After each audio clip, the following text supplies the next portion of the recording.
Mae rôl yr oedolyn yn un rili bwysig yn y cyfnod gynnar yma o datblygiad plant yn y blynyddoedd cynnar. Nhw sydd yn gyfrifol am sicrhau bod yr amgylcheddau yn saff, yn diogel, yn diddorol i plant. Maen nhw'n sicrhau hefyd bod y profiadau yn enyn diddordebau plant.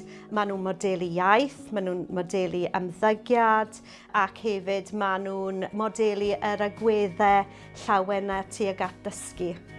Cael perthynas dda gyda pob aelod o staff yn grêt. Ni wedi gweithio gyda'i gilydd am amser hir yn y cylch. Ni'n nabod ei gilydd yn dda, ni'n edrych mas am ei gilydd.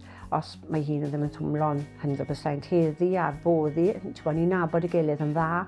A wedyn ni'n gweithio mor galed gyda'i gilydd, ni moyn y ddyn ethos yn y cylch. Ni'n gweithio ymlaen i edrych ôl y plant, y ddyn vision gyda ni bob dydd.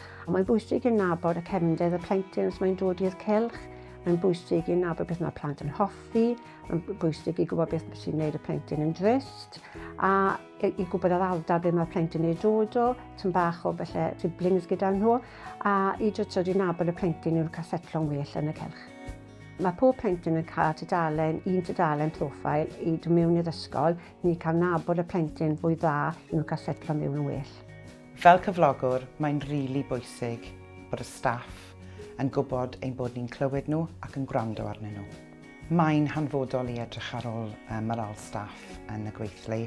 Mae hapusrwydd nhw yn rili bwysig fel bod y plant yn cael y gofal gorau posib.